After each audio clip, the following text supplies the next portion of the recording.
چکا ہوں کہ دعا کرو یا مباہلہ کرو، یہ اس حد سے بہت آگے نکل چکے ہیں لوگ۔ اب ایک اور بات ہے جو میں نے پہلے بھی کی تھی، اب زیادہ زور سے دہراتا ہوں۔ ان تمام ہندوستان کے مولویوں کو آپ یہ میری طرف سے ضمانت دیں کہ جھگڑے لمبے ہو گئے،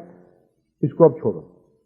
تم یہ یقین رکھتے ہو اور کامل یقین رکھتے ہو اپنے زوم میں کہ مسیح ابن مریم زندہ آسمان پر موجود ہیں، اور آن حضرت صلی اللہ علیہ وآلہ وسلم اصدق الصادقین بیان فرماتے ہیں کہ ان کے اترے بغیر امت کے مسائل حل ہی نہیں ہوں۔ وہ اتریں گے تو یہ ذلت عزتوں میں تبدیل ہوگی، وہ اتریں گے تو مسلمانوں کو ایک عالمی غلبہ نصیب ہوگا۔ یہ دو باتیں ان پر خوب کھول دو اور کہو کہ پھر مناظروں میں کیا پڑے ہوئے ہو، جو اصل مسئلہ ہے اس کے حل کی طرف توجہ کرو۔ اس صدی کے گزرنے میں اب چند سال باقی ہیں۔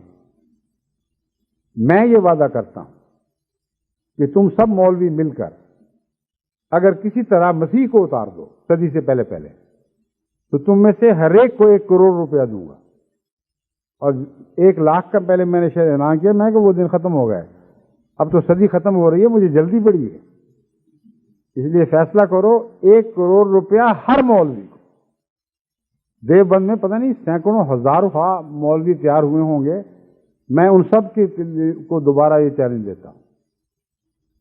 میں نے کہا اعلان کر دو کہ ہر اس مولوی کو جو یہ دعویٰ ہی کر دے کہ میری کوشش سے اترا ہے اور میری دعائیں مقبول ہوئی تھیں، میں بحث نہیں کروں گا، ان کی بات مان جاؤں گا، 1 کروڑ کی تھیلی ان کو پکڑائی جائے گی۔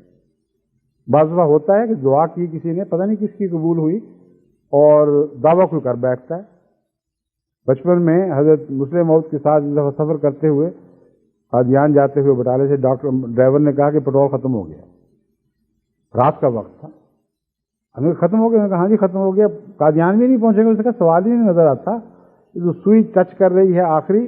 بٹالے سے اس لیے نہیں بھروایا کہ رات کا وقت تھا، وہ دکان بند ہو چکی تھی، پیٹرول پمپ 24 گھنٹے نہیں کھلا کرتے تھے۔ حضرت مسلم موعود نے فرمایا کہ دعا کرو کہ اللہ اسی پیٹرول میں ہمیں قادیان پہنچا دے، جس کی دعا مقبول ہوئی اس کو میں 1-2 گیلن کا پیٹرول تحفہ دوں گا۔ 2 گیلن کا ڈبہ ہوا کرتا تھا۔ اب پتہ نہیں کس کس نے دعا کی، میں بھی لگا رہا، لیکن بھولا نہیں، قادیان جب پہنچے تو میں نے شور مچا دیا کہ میری دعا سے قبول ہوں، پہنچے ہیں مجھے دیں۔ اب حضرت مسلم موعود نے جھگڑا نہیں کیا،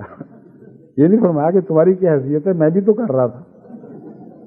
کہا ٹھیک ہے میں وعدہ کر چکا ہوں، 2 گیلن مجھے پیٹرول دلوایا، تو میں بھی اسی باپ کا بیٹا ہوں، ایسا ہی وعدہ پورا کروں گا۔ ہر مولوی دنیا کے پردے میں جہاں کہیں ہو، ہندوستان کا تو خاص طور پر پیش نظر ہے،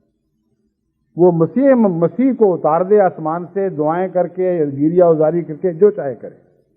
آتا جائے اور 1 کروڑ لیتا جائے۔ پھر مجھے خیال آیا کہ مسیح کو یہ کہاں اتار سکتے ہیں بیچارے، مسیح تو بہت پاک وجود ہے، دجال کے گدھے کوئی پیدا کرتے۔ میں نے کہا اچھا مجھے یہ بھی منظور ہے، مسیح تو دور کی بات ہے، اگر صدی ختم ہونے سے پہلے وہ دجال کا گدھا ہی بنا کے دکھا دو جس کے آئے بغیر مسیح نے نہیں آنا، تو پھر 1 کروڑ روپیہ ہر ایک مولوی کو ملے گا۔ اور یہ دعویٰ میرا آج بھی قائم ہے۔ اب تو اس قسم کے چیلنجوں کے وقت آ گیا ہے،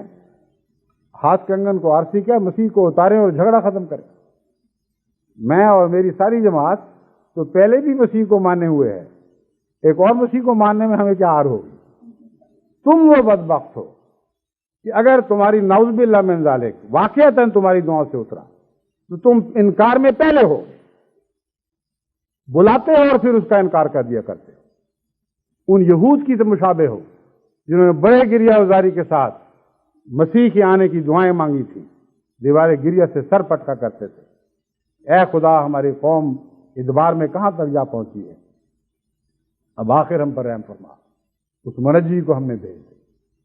لیکن جب خدا نے اس منجی کو اتارا تو جانتے اس سے کیا سلوک کیا،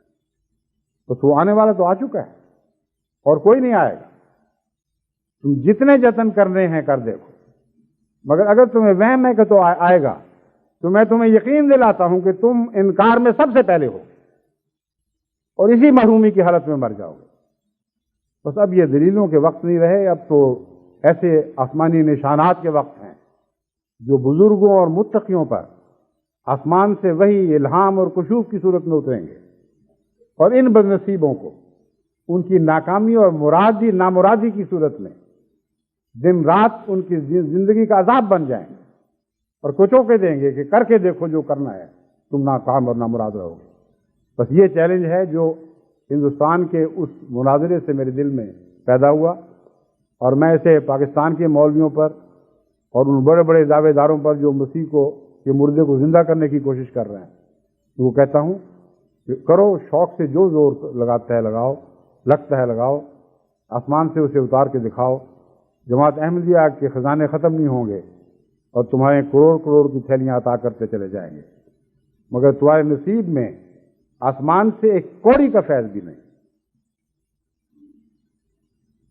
ہم اربوں بھی دے سکتے ہوں تو یہ پاک پیسہ میں سے ایک پیسہ بھی تمہارے مقدر میں نہیں۔ تم تکذیب کی کمائی کھانے والے ہو، اور قرآن فرماتا ہے کہ تم نے اپنا رزق تکذیب کو بنا رکھا ہے، پر اپنی تکذیب سے جتنے پیسے کھائے جاتے ہیں کھاتے رہو۔ اب ہمارا جھگڑا آسمان پر ہے، اور یہی وہ بات ہے جو حضرت مسیح موعود علیہ الصلوۃ والسلام نے آخر فرمائی کہ میرا مقدمہ تم سب کے ساتھ آسمان پر ہے۔ اب آسمان پر یہ فیصلے ہوں گے اور ہونے شروع ہو گئے ہیں، اور دن دور نہیں جب خدا کے آسمان کے فیصلے زمین پر جاری اور ساری تقدیروں کے طور پر ظاہر ہوں گے اور سب دنیا کو دکھائی دینے لگیں گے۔ اب میں قادیان کے درویشوں سے بالخصوص ان سب مہمانوں سے جو وہاں تکلیف لے کر کے وہاں پہنچے ہیں، قادیان کی سکھ آبادی سے اور گرد و نواح کی سکھ آبادی سے اور ان شریف النفس ہندوؤں سے بھی جنہوں نے ہمیشہ حضرت مسیح موعود علیہ السلام کے مہمانوں سے عزت اور محبت کا سلوک فرمایا ہے، اور جن کا تعلق جماعت سے بڑھتا جاتا ہے۔ اگرچہ بعض لوگ بد نصیبی سے کوشش کرتے ہیں کہ مذہب کے نام پر ان کے دلوں میں نفرت پیدا کریں، مگر خدا نے ان کو یہ سعادت بخشی ہے، یہ تعلق ان کا بڑھ رہا ہے، اور وہ اپنے گروؤں کی سچی تعلیم پر قائم ہیں کہ مذہب کے نام پر کسی سے دشمنی نہیں کرنی، بلکہ خدا کے نام پر پیار اور محبت ہی کو نشو و نما دینی ہے، ہر طرف پھیلانا ہے۔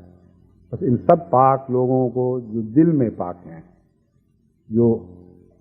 خدا کے لیے سچی محبت رکھتے ہیں، یا کم سے کم کچھ محبت کا شائبہ ضرور رکھتے ہیں، ان سب کو میں اپنی طرف سے اور عالمگیر جماعت احمدیہ کی طرف سے سلام کا تحفہ بھیجتا ہوں۔ ہماری دعا ہے کہ اللہ تعالیٰ آپ کی سعادت کو اور بڑھائے، اور بالآخر آپ وہ لوگ جو دلوں میں ساتھ رکھتے ہیں مسیح موعود کے اس شعر کے مصداق بن کر آپ کی صداقت کی گواہوں میں شامل ہو جائیں کہ جس کی فطرت نیک ہے